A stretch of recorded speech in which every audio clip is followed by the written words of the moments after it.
Nobody reminded me to record the meeting. So all what I've been saying, you guys will not take down your notes. But I mean, for the past, usually when we start like this, I know you're still trying to get some of the things. So sometimes I go slowly with it. That's why usually when we begin the session, I always want to take the first part of the training before I bring in the other instructors, just be able to prepare you prepare you guys. Yeah. So take down notes. Always have your books. You can do that even with your computer. Take down notes. We'll have information. We'll share the notes with you. You will have the recordings, but always take down your notes. What you have taken down, you can best explain it. Because we're not only preparing you, we don't only want you to have this. While you're preparing you, we also start introducing you, preparing you for the interviews. We start preparing you for the interviews. Okay, yeah. So Bakari, I see your hand up. Can you unmute yourself and ask a question? Okay, so my question goes,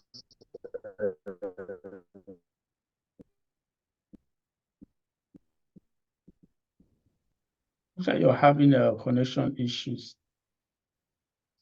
Can you write it? Are you able to write it to type it in the chat?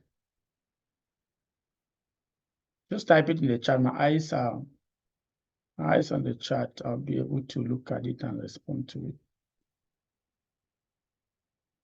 Is that okay?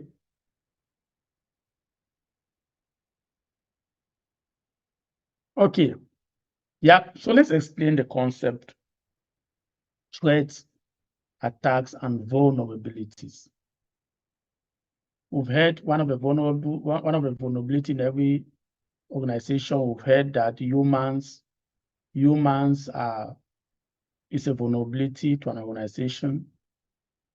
And so, but now how do you, let me just ask this. I know this is you're introducing this to people, but if we say humans are the weakest component, as a professional, what can you do?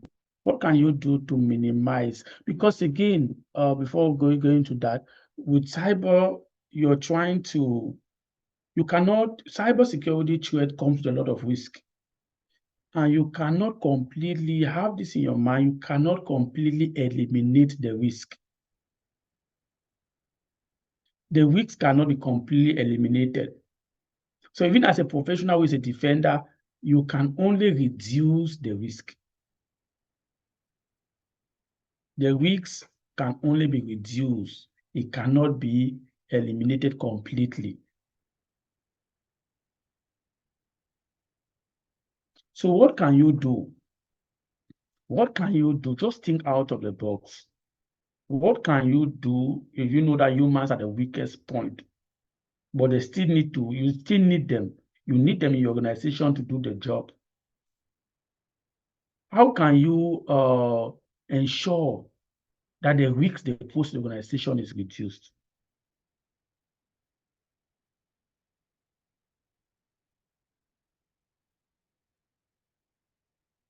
Just think out of the box and let me have some answers.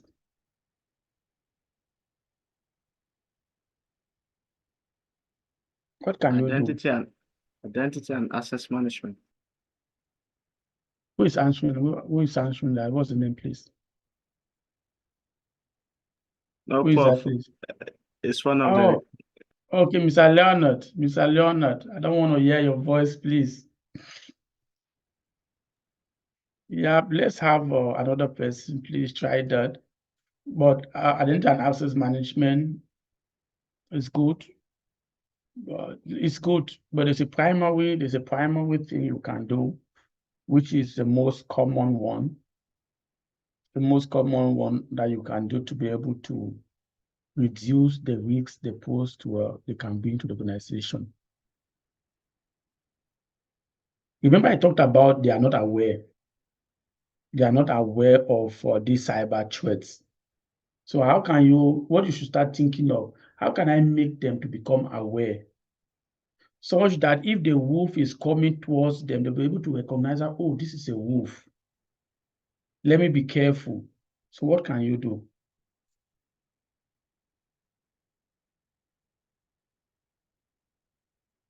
What can you do, guys? Training and awareness, training. User awareness and training, as simple as it is one of the most important control you can have in place. Training, user awareness and training, make them to become aware, because you cannot say you do the job all alone. It's going to be so difficult for you. So you focus on the technical aspect, train them so that they'll be able to recognize if a wolf is coming towards their direction. They will be able to recognize that this is a wolf. Train them on how to recognize a phishing email. I know phishing might be new, you don't know what the phishing is right now, but we'll define that. Train them on how to recognize a social engineering attack. Train them on some of the techniques that attackers are using to be able to gain access into systems. Train them on how to manage their passwords. Train them that when they are creating a password, that they should create a strong password. Train them on how to recognize a spoofing email. Because, for instance, these attacks are so sophisticated that when we get into phishing, there are different types of phishing. We'll look at it. They are so sophisticated such that they can spoof your manager's email and send a message to you. And you look at the email, it's coming from your manager. It's your manager's email. How do you identify that? Because immediately you look at your email, it's showing your manager's email, and your manager is saying that, oh, please, Gosin, can you send $1 million to this person? And you look at it, it's your manager's email. Everything is clear that it's from your manager, but it's not coming from your manager. So if you go about and send that 1 million, that is a huge loss to the organization. So train them on how to identify. In cybersecurity, there's a concept that has been introduced. We call it zero trust. They were saying trust but verify. Train them that you have to verify everything, that don't trust anyone on the internet. And I'll say this even to you guys, don't trust anyone on the internet. Because you meet people all the time. Sometimes you meet people on Facebook, you meet people on the different social media site. And I mean, sometimes you need someone to, you need to make friends, but you cannot really trust people. Trust but verify. You want to be, these are some of the things I'm focusing on are things that will make you to be an effective cybersecurity professional. Trust but verify. Train them that they must verify everything. So in the situation where they are faced with a spoofed email, the recommendation will be that train them on how to verify. How can they verify it? Okay, I'm going to ask the class now. Someone reached out to you and is showing maybe an email that has to do with CyberPro Academy. I'm sure maybe some of you knows our email is register at cyberproa.com. That is our official email address. Someone reach out to you and you look at it, you go to our, maybe the person has spoofed our email. You go to our website, you see the same email. You go to our flyers, you see the same email, and the person is saying that, oh, Mr. Felix just made an announcement that everyone should send $50 to this account. That if you don't complete your registration by this day, you'll be expelled from the class. And because you've seen the emails coming from there, how can you go about it? How can you verify that? Let me ask the class before I take your question, Gosin. How can you verify a spoofed email?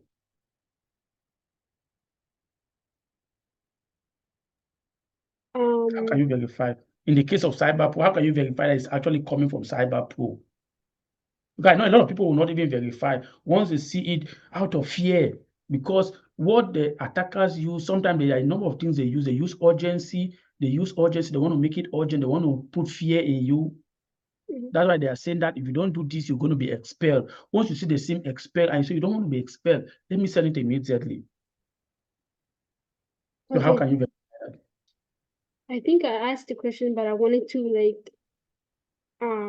respond to the question myself. That's why I raised the hands. Okay, go ahead. I think you mentioned it. I think you need to use like a strong password and unique, and also learn how to spot the warning signs of a phishing scam. Yeah, please give me a minute. Give me a minute. Okay.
Yeah, sorry about that, Hussein. Yeah, you can go ahead.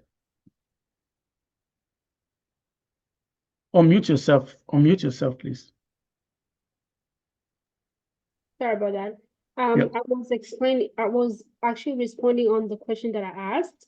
Yep. Sorry, reflecting, but you already answered. I was saying to create a strong password and a unique, and also learning how to spot the warning signs of a phishing scam.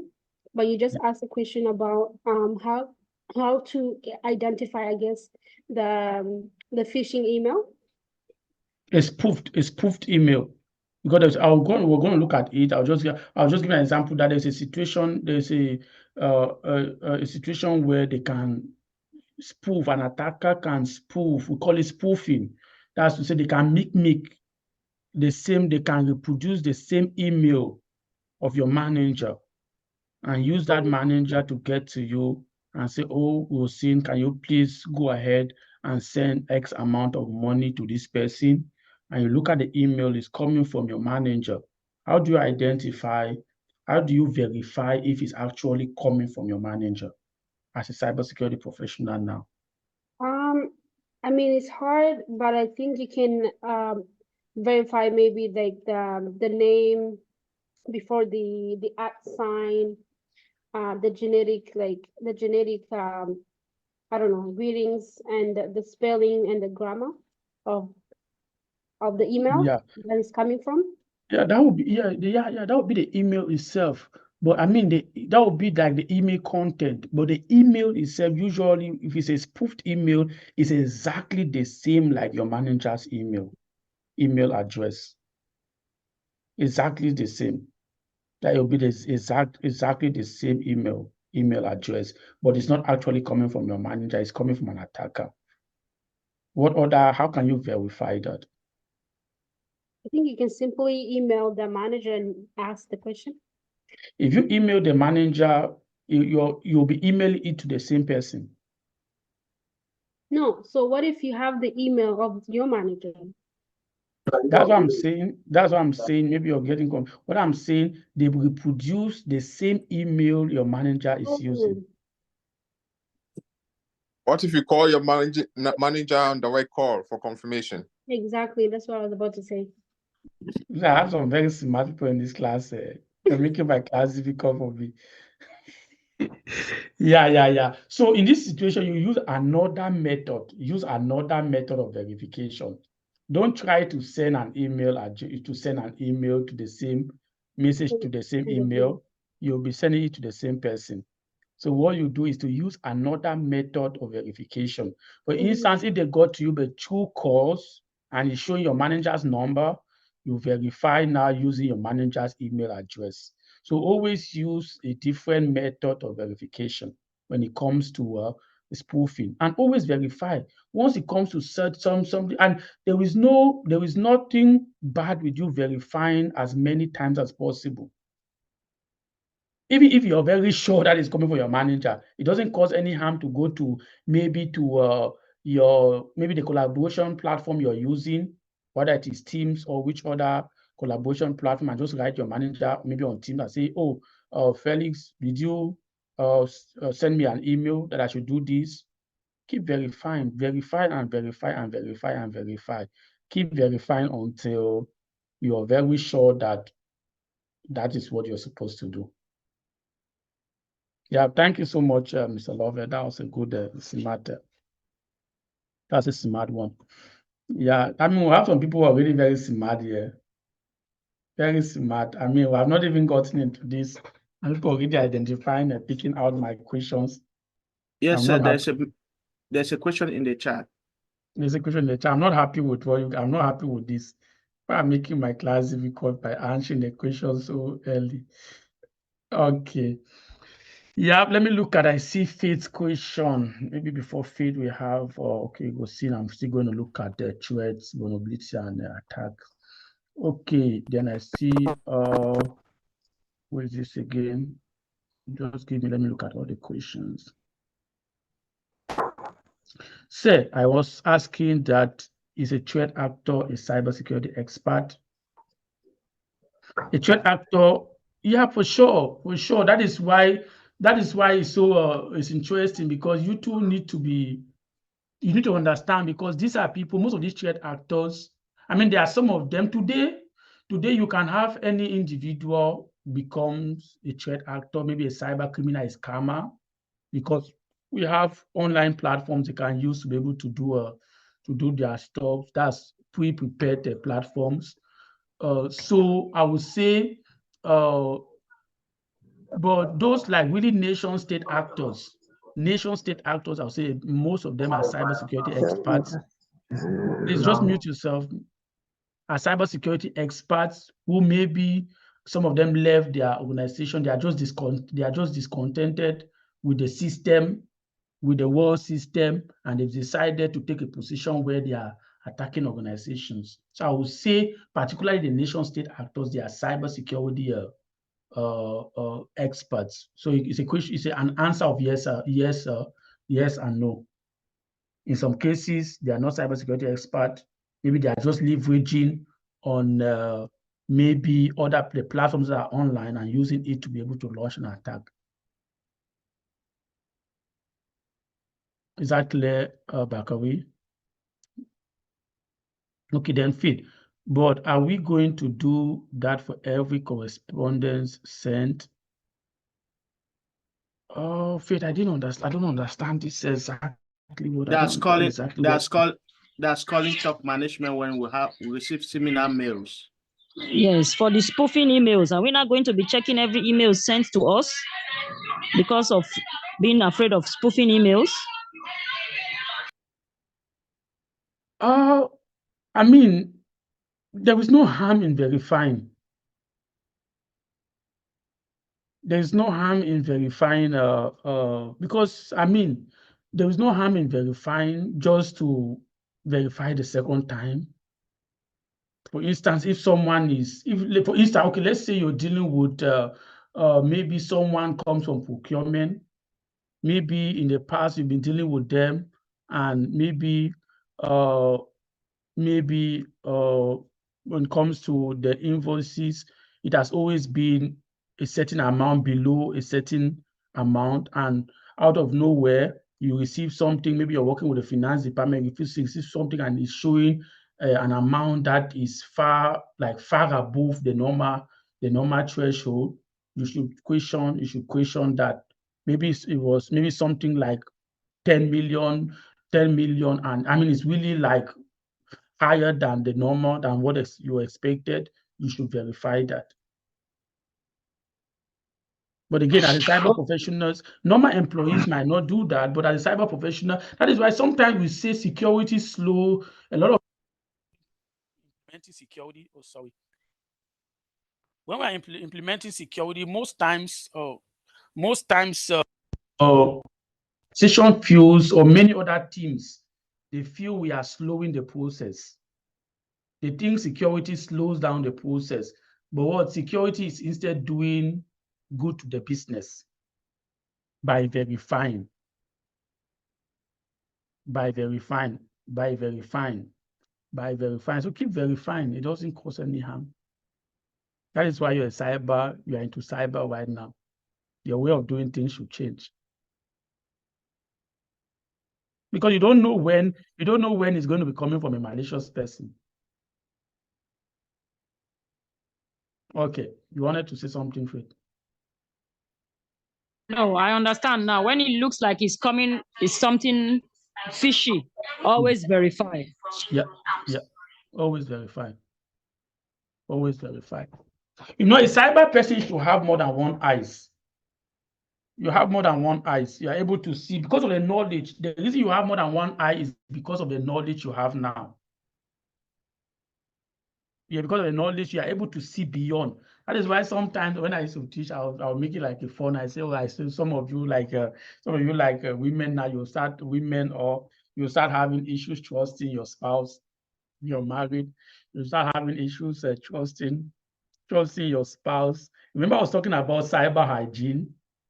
That you must practice a cyber security yourself. And you notice sometimes it will become automatic that you want to verify everything. Maybe now you might not be there, but as you move on with the class, you will notice. I used to talk to some of the students, the current students we have now, and one of them was telling me now, Prof, honestly, I have a second thought of virtually everything now because of the knowledge I have. I want to verify everything. I want to double check everything. It becomes part of you. Yeah. Okay, is there another question? Let's see. Okay, very okay, sir. Thank you. Yeah, that's nice. Okay, so you're already getting some skills there. By the time you step out there, you're stepping as a different person. Okay, let's just touch on this. We're going to be explaining this time and again, so people should really be familiar. These are key concepts in cybersecurity that you should understand. When you have this foundation, then more things can be added to it. So by the time you start getting into more serious things, you'll be building on this foundation. Threat attacks and vulnerabilities. I'm sure you all see my screen. Threat attacks and vulnerabilities. So the threat we've already named. I think we have technically answered these questions. So we have the threat actors, which I've given you the broad categories of threat actors. So what are the categories again? Let's just put them in the chat. What are the categories? Put them in the chat, please. What are the categories again? The categories of threat actors.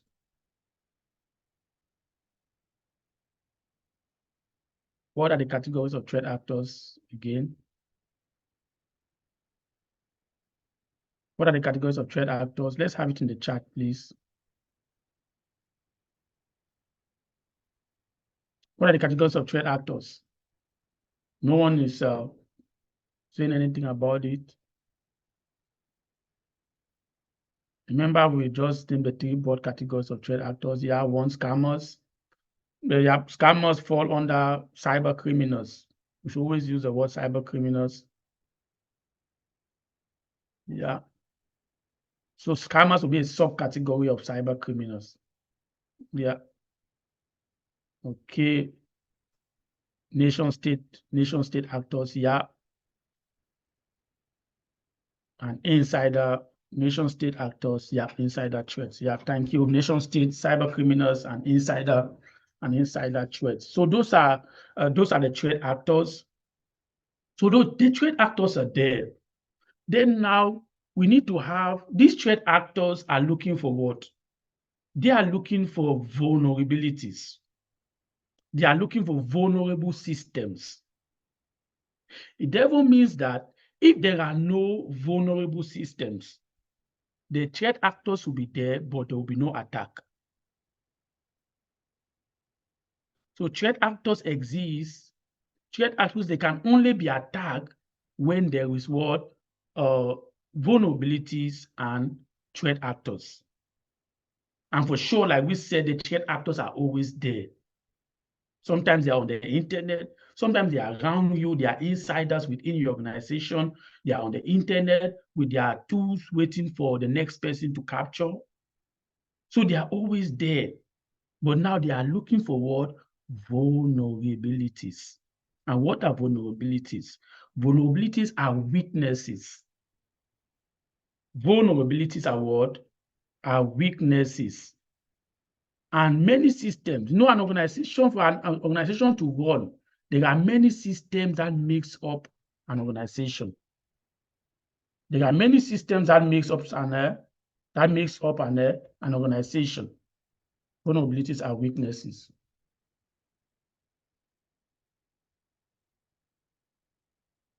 So there are many systems that makes up an organization. And these systems, today, it is hard to have a system without a vulnerability. Even the computer you're using, most times, that is why time to time you will see Microsoft. There will be a pop-up where Microsoft will be saying that install this update, install this. What Microsoft is saying is we have identified a vulnerability, we have identified a weakness in that system, and we want to what? We want to close that weakness. I don't want to use the word patching because it's new to you. We want to, as we move on, you'll be familiar with the word patching. So what Microsoft is saying is we want to close, we have identified a weakness. And that weakness is like a hole, a loophole where an attacker can pass through to get into your system. So when they come up with those updates, and unfortunately, most people would ignore, which goes back to the saying that security is slowing down things. Most people will ignore when they see those pop up, even with our mobile phones today. Most mobile phones now, I think updating the system comes by default. It's because they have noticed. That is why we're going to introduce to you what we call today security by default. This is something that was adopted because we noticed that when we tell humans to do something, most times they will ignore it, which is for their good. They will ignore it. So now most systems we are now adopting a kind of approach where let's have the systems come with security by default. So humans will not be able to do anything. We don't trust humans. We don't trust humans because of whatever reason. They might not want to do what we are telling them to do, even though it's for their good. So let's have the security by default. So now most mobile phones, whether you're using Apple or you're using Android or iOS, any of the mobile phones you're using, the security today, the updating comes by default. And when they are updating, what they are doing is they have identified a hole and they want to what? They want to close that hole. That hole, we call it in cybersecurity vulnerability. That weakness is called vulnerability. So if there are no vulnerability, attackers will not have anything. They will not have. So vulnerability is also an entry point. It's also an entry point to an attacker. Remember when we go back to this, when we define, I mean, some of you were not there. When we define cybersecurity, we say cybersecurity is a protection of what? Systems, is a protection of network, is a protection of data. It's a protection of what? Systems, protection of network, protection of data from what? From the attack by malicious actors. So you see, if there are no vulnerabilities in our systems, if there are no vulnerabilities in our networks, and computer systems will mean many things, even the mobile phone. Today, there are different types of computers. Even the mobile phone you have, The mobile phone you have is what? Is a type of computer. So it's a system. It's a computer system. The smartwatch. Today, people have smart watches. People have smart houses today. People have smart cars. They have smart cars. Today, I can use an application. I can stay in my office here, use an application, and I start my car. Usually, when it's snow, I'll use my application on my phone. I start my car for it to heat up before I get into the car. The car is connected to the internet. It's connected to the internet. So it becomes a computer system. It becomes a computer system. So there can be a vulnerability, and every system is exposed to what can be exposed to a vulnerability. So even my car, time to time, Toyota, the car is Toyota, time to time, Toyota will want to update the system. Even the TV at home, the smart TVs, time to time, the TV will say, oh, we want you to update. So if those vulnerabilities are not there, if those weaknesses are not there, if those entry points are not there, and there will be no attack. So the reason why we are hearing of attacks everywhere is because there are threat actors and there are vulnerabilities. And once there are threat actors, once there are vulnerabilities and there are threat actors, it will always lead to an attack. It will always lead to an attack. So an attack now will be the aftermath. Will be the aftermath of what? For when the threat actor gain access into your vulnerable system. What happens? What happens after they have gained entrance is an attack. It can come in there are different forms of attacks which we are going to see. Different forms of attack. Which one of it is phishing attack? Phishing attack. Am I going to going too deep with it? The first day. Any question? Any question? I think we should end it here. Any question? So you guys will be able to assimilate this. Any question? Yes, let me have some questions.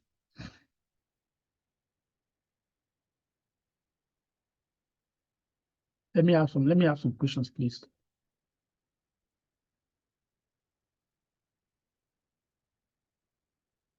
Is there any hand up? Any hand up? Is there any hand up?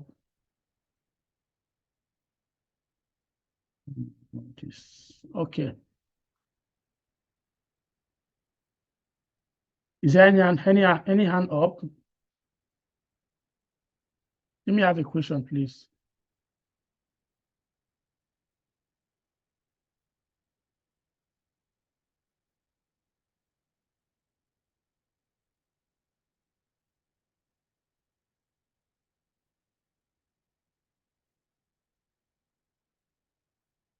Okay, I just want to show you guys this.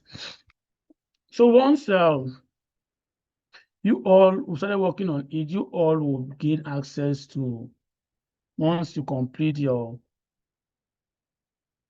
some of you have completed your registration already, and you've paid your first installment, you gain access to this platform. This is our online campus. These are online campus. So you saw how I logged into the system. You all will have a username and a password. And that's immediately you complete your registration. We're gonna have the username sent to you and your password. I mean, for some of you are not there receiving, even though you have registered, but that is going to happen this coming week. So here you have, so from moving forward, you'll be able to access the class from here. You have the online classroom. Once you click on it, when you click on it, it takes you to the classroom. If I join it, I'm going to add there as a second, you just need to enter your information, and it's going to take you to the classroom. Yeah, then so here you have all the recordings, like you see, these are recordings of the previous of the current session. The current session, the things they've done. So you have the recordings. The recordings is in there. You don't need to register in anything. You just need to click, like see a recording here. You just need to click on it, and it will take you. It take you to the recorded this thing. This year they were looking at Kali Linux.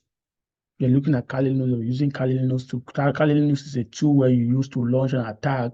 Remember, I talked about you having the attacker's mindset. So we use this to be able to teach you guys how the attacks are actually done.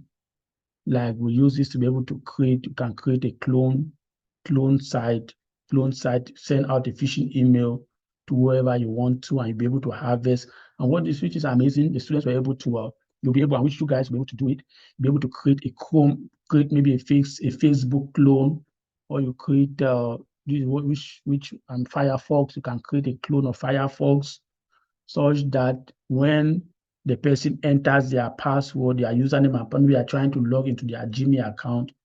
Once they enter their password, their username and password, that will be recorded in the system they have built here in Kali Linux. And it's, immediately the person enters their username and password, you will see it. You see it here. And so that is what the attackers does. There are lots of you, maybe you have visited site that you think, oh, maybe it's a Google site, but it's not actually Google.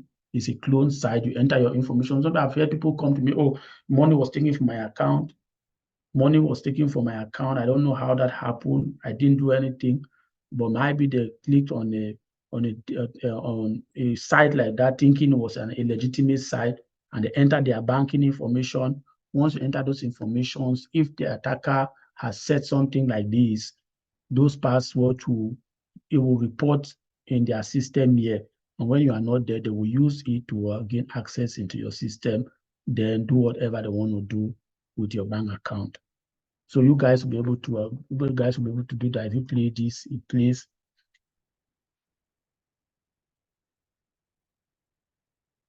Yeah.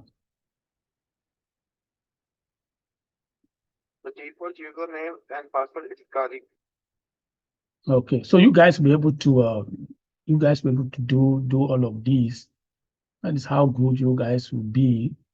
Maybe just few weeks from now or 1 month from now. Okay. You have all the other recordings are there. You have other things you want to has an email system you want to send. You have issues in the class. You can send an email to any of you can send an email to any of the instructors, and they'll be able to assist you. Or again, you can send it even to your fellow students. You can send an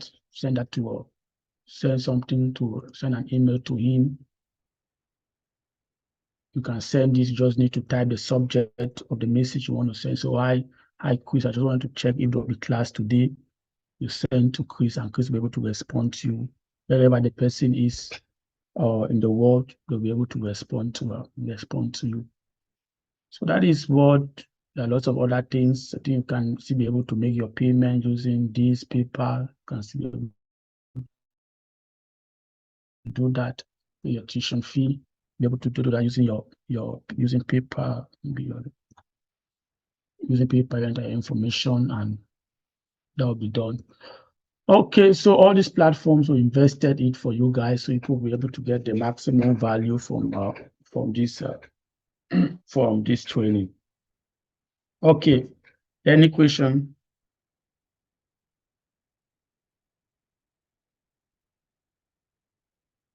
Any question? Okay, hi, Osin. Hi. So you said that we're gonna have access to this in a month? No, not in a month. Not in a month. I said this is how good people will be. Not in a month. By next week, you all will be able to have access to it. Okay. Okay. So another question is, do we have class tomorrow? Yes, that is one other thing. So normally it's three classes classes will be 3 days in a week, 2 hours each. So we'll have, I know people can have maybe two classes, maybe Saturdays and Sundays, and maybe Wednesday or Tuesday, we can have another class. So we wanted to hear from you. We'll send out a poll. We'll send out a poll with the times for you guys to be able to vote on that. Okay, thanks. Yeah. Okay. And again, students are still joining the program. They are still joining. That is why we'll keep repeating those things, because we don't want to leave anyone behind. The number of students who are supposed to be here today, I know maybe time issue, but as we kick off, they'll all join the class. Any other thing?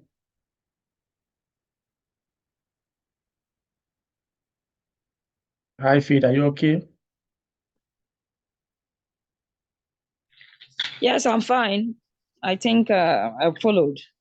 Okay. Hi, Fabian. Fabian, Askim, Berkeley. Yeah, I'm there. Yeah. You're good? Yes, sir. Yes, I'm okay. I'm following up. Okay. Hi, Lovett. You good too? All good, man. All good. Okay. So everyone is good. Okay. So, but for sure, we're going to have a class tomorrow. For sure, we're going to have a class tomorrow. So we'll send that poll today. We'll have a class tomorrow just to be able to have the best time. I know the current class, they have a current session. They have the other session. They have a class 3 p.m. We'll try to have this one maybe before that time. It has to be something different. But we'll communicate that with you before the end of today. We'll have a class tomorrow. Hawaii is having a question. Yeah. Hawaii is having a question. Okay, So, yeah.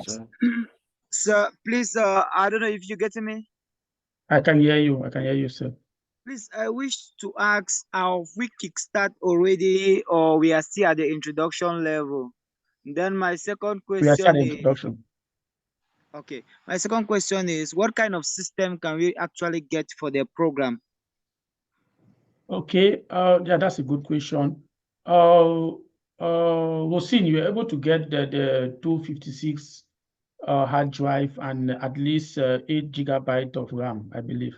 Yeah, that's what I'm using right now. Okay.